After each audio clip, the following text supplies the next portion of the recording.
Bonjour à toutes et à tous, passionnés de football et fins analystes du jeu, et bienvenue dans ce nouveau décryptage tactique. Aujourd'hui, notre attention se porte sur une prestation qui fera date dans l'histoire récente de l'équipe de France de football. Les Bleus viennent de livrer une véritable démonstration de force face à la rugueuse sélection de la Colombie, s'imposant sur le score sans appel de 3-1. Au-delà de la simple satisfaction du résultat, cette rencontre revêt une dimension historique et statistique non négligeable. En effet, c'est la toute première fois de son histoire que l'équipe de France parvient à dominer la formation Cafetera avec un écart de 2 buts.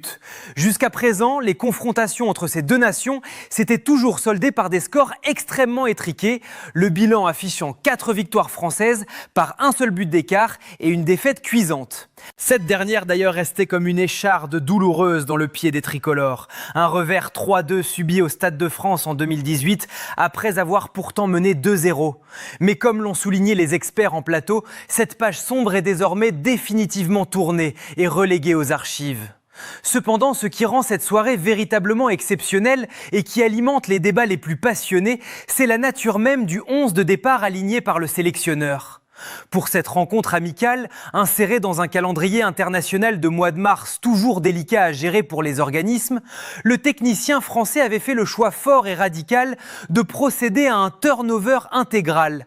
Pas moins de 11 changements ont été opérés par rapport à la sortie précédente. Sur le papier, la presse sportive s'attendait logiquement à assister au traditionnel match des coiffeurs, une expression consacrée pour désigner ces rencontres souvent poussives, décousues et laborieuses, où des joueurs manquant cruellement de repères collectifs peinent à trouver des automatismes face à des nations sud-américaines toujours très agressives. Or, le scénario qui s'est déroulé sous nos yeux a pris à contre-pied la quasi-totalité des observateurs. Le cœur du débat sur notre plateau s'est immédiatement cristallisé autour d'une question centrale. Fallait-il être surpris par le niveau de performance affiché par cette équipe de France remaniée ? Pour des analystes avertis comme Dave Apadou et Ludovic Obraniak, le terme bluffant n'est pas galvaudé, il est même un doux euphémisme. Ce qui a littéralement subjugué ces observateurs, c'est l'alchimie instantanée trouvée par un groupe de joueurs qui ne possèdent qu'un très maigre vécu commun sous le maillot frappé du coq. Changer l'intégralité d'une équipe, c'est prendre le risque presque inévitable de briser la chaîne des connexions techniques. Pourtant, face à une sélection colombienne qui s'est présentée sur la pelouse avec son équipe type, à l'exception d'un seul changement par rapport à leur récent match contre la Croatie, les remplaçants français ont affiché une implication, une énergie et une qualité de jeu collectif absolument sidérantes.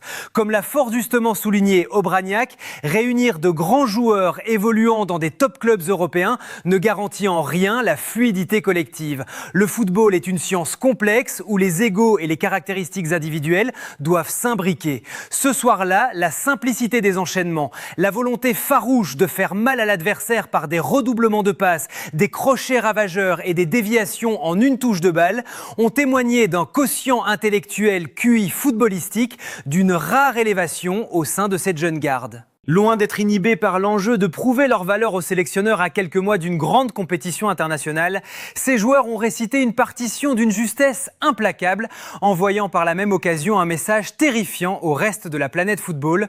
Le réservoir français est d'une profondeur abyssale. Si Ludovic Obraniak et Dave Apadou n'ont pas caché leur stupéfaction face à la fluidité collective de cette équipe remaniée, ce sentiment d'émerveillement s'est violemment heurté au pragmatisme stoïque d'Éric Blanc sur notre plateau. Pour le consultant au verbe haut, cette prestation n'a absolument rien d'une anomalie ni d'une divine surprise.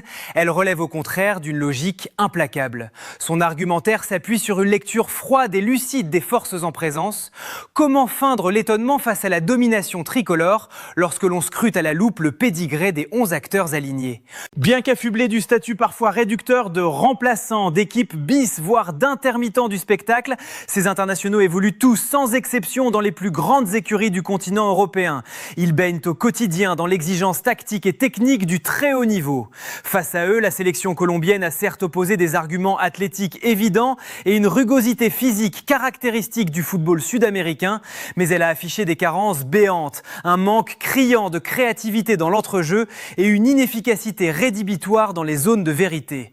Pour Éric Blanc, la supériorité intrinsèque des Bleus rendait cette démonstration inéluctable, d'autant plus que l'aspect motivationnel motivationnel était à son paroxysme. À seulement quelques encablures d'une échéance mondiale majeure, chaque minute passée sur le pré s'apparente à un entretien d'embauche décisif. Ces joueurs jouaient gros et leur fraîcheur, couplée à une irrépressible envie de bousculer la hiérarchie, a fait voler en éclats le bloc cafétéro. Cependant, au-delà du simple rapport de force ou de la motivation individuelle, le cœur de l'analyse d'Éric Blanc met en lumière une véritable révolution copernicienne opérée par Didier Deschamps depuis environ 1 an et demi. Selon ses propres termes, le logiciel tactique de l'équipe de France a subi un ravalement total, du sol au plafond. Terminée l'ère d'un pragmatisme parfois austère où les Bleus s'en remettaient à un bloc bas, verrouillé par 3 milieux de terrain à vocation purement défensive, en espérant une fulgurance en transition. Aujourd'hui, le paradigme a changé. Ça joue au ballon. Cette métamorphose structurelle est intimement liée à l'émergence soudaine et massive d'une nouvelle génération de profils hautement créatifs qui ont radicalement redessiné l'animation offensive française. Pour mesurer l'ampleur de cette mutation, nos experts ont dressé un parallèle particulièrement saisissant avec la Coupe du Monde 2022. Au Qatar, l'équipe de France, bien que finaliste, s'en remettait de manière presque pathologique à la maestria d'Antoine Griezmann. Il était l'unique faiseur de jeu, le seul véritable dépositaire de la connexion entre le milieu et l'attaque. Lorsque lui ou Kylian Mbappé connaissaient une baisse de régime, une réalité cruellement exposée lors des récentes difficultés à l'Euro, le jeu tricolore s'enlisait, se transformant en une succession de courses de dragsters déconnectés les uns des autres. Le contraste avec le festival offensif observé face à la Colombie est éblouissant. Le sélectionneur dispose désormais d'un véritable vivier de créateurs, d'un panel de joueurs de ballon capables d'illuminer le jeu. Des garçons comme Ryan Cherki, qui a assumé avec brio le rôle d'animateur en l'absence de Michael Olise, Magnès Akliouche ou encore le flamboyant Désiré Doué apportent cette touche de folie technique. Ils excellent dans le jeu combiné, la vision périphérique et la provocation dans les petits espaces. Bien sûr, ces jeunes talents ont encore des scories, perdant parfois des ballons par excès de gourmandise, mais leur apport est inestimable. Ils insufflent une dynamique nouvelle, prouvant que la France ne se contente plus seulement de contrer, mais qu'elle sait désormais construire, séduire et étouffer son adversaire par la maîtrise de la possession. Au-delà de l'indéniable virtuosité technique et de la créativité offensive étincelantes qui ont illuminé cette rencontre, l'enseignement le plus profond et le plus rassurant de cette victoire face à la Colombie réside paradoxalement dans les tâches de l'ombre. Lors de notre débriefing en plateau, l'expert Dave Apadou a mis en exergue une dimension fondamentale qui différencie une simple somme d'individualité d'une véritable équipe, l'abnégation collective et la volonté farouche de faire les efforts pour le partenaire. Historiquement, les matchs amicaux disputés par une équipe bis se transforme souvent en une vitrine d'ego où chaque joueur, soucieux de gagner sa place pour la grande compétition à venir, cherche à briller individuellement au détriment de l'équilibre collectif. Or, ce que les hommes de Didier Deschamps ont démontré sur la pelouse transcende totalement ce cliché tenace. C'est une alchimie totale, une solidarité de tous les instants qui a subjugué les observateurs, prouvant que le message du sélectionneur a parfaitement infusé dans les esprits de cette jeune garde. L'illustration la plus éclatante de cet état d'esprit irréprochable s'est matérialisée dans les compensations défensives, un secteur où l'on n'attendait pas nécessairement ces profils hautement créatifs. Prenons l'exemple du flanc gauche de la défense tricolore. Lucas Digne, titularisé à ce poste, a par instants subi les foudres des offensives sud-américaines, prenant un léger bouillon face à la vivacité de ses adversaires en première période. La réponse à ce déséquilibre n'est pas venue d'un changement tactique du banc, mais bien de l'implication sidérante de Désiré Doué. L'ailier virevoltant s'est mué en un véritable travailleur de l'ombre, multipliant les courses de repli à haute intensité, des efforts de dingue, pour venir fermer le couloir et soulager son latéral.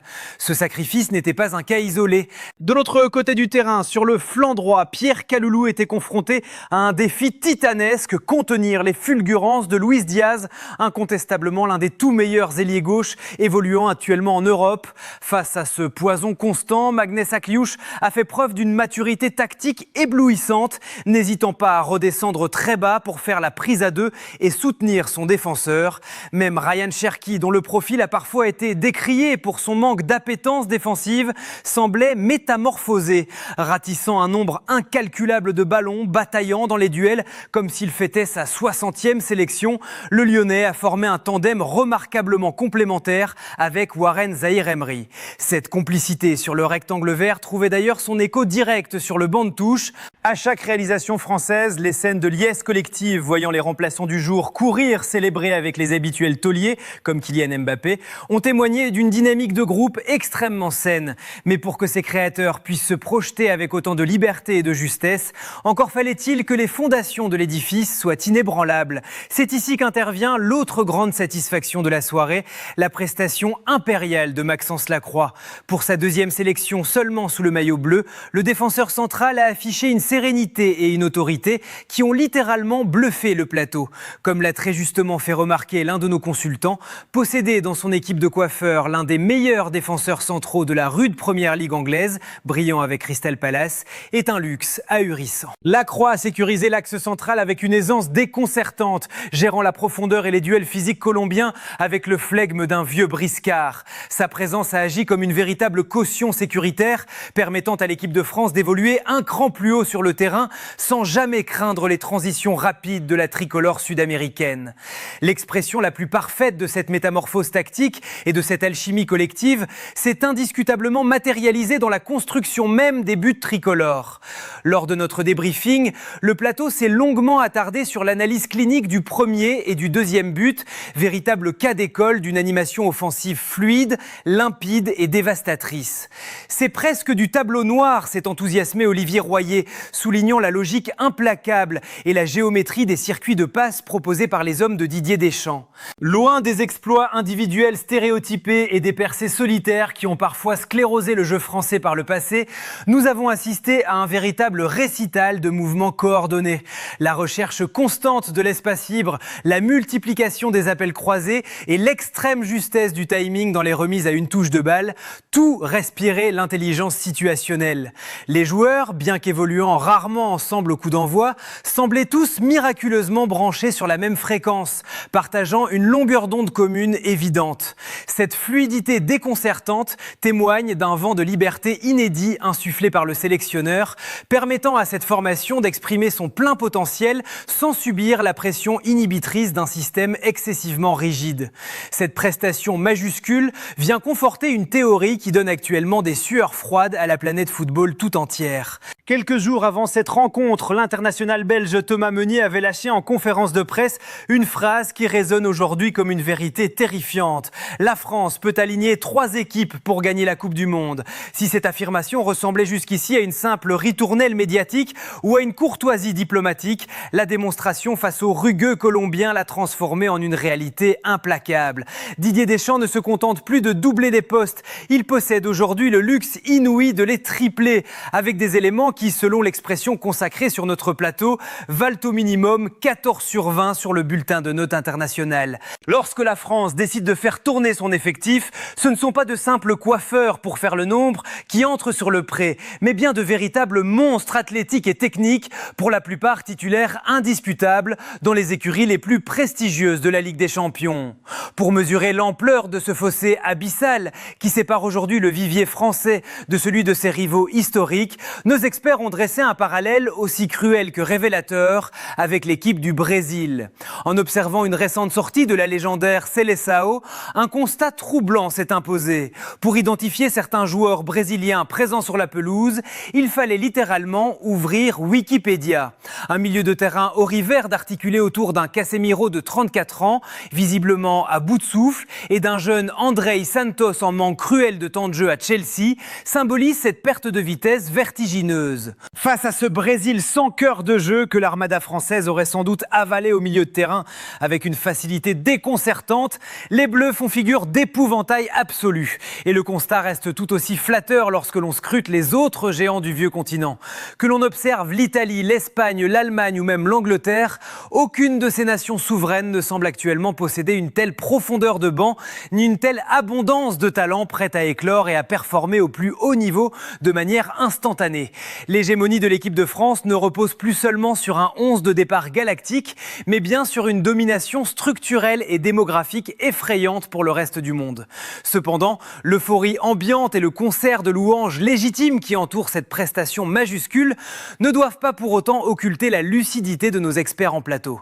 Si l'équipe de France frôle la perfection structurelle et affiche une profondeur de banc qui donne le vertige à la concurrence internationale, une zone d'ombre résiduelle, ou plutôt une très légère vulnérabilité, a tout de même été identifiée au cours de ce débriefing passionné. Le regard analytique s'est inévitablement porté sur le flanc gauche de la défense tricolore. Dans ce secteur de jeu précis, Didier Deschamps doit composer avec une équation légèrement plus complexe. L'alternance entre des profils comme Lucas Digne, mis en difficulté défensivement face à la vivacité colombienne en première période, et Théo Hernandez, dont les fulgurances offensives peinent parfois à masquer quelques sautes de concentration dans le repli, laisse poindre une interrogation.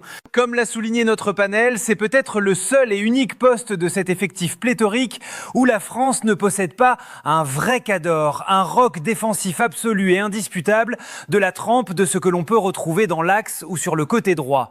C'est une nuance ténue, presque un détail à l'échelle de cette armada, mais au très haut niveau, face à des ailiers de classe mondiale, cette légère carence défensive à gauche pourrait constituer le talon d'Achille que les futurs adversaires des Bleus tenteront d'exploiter.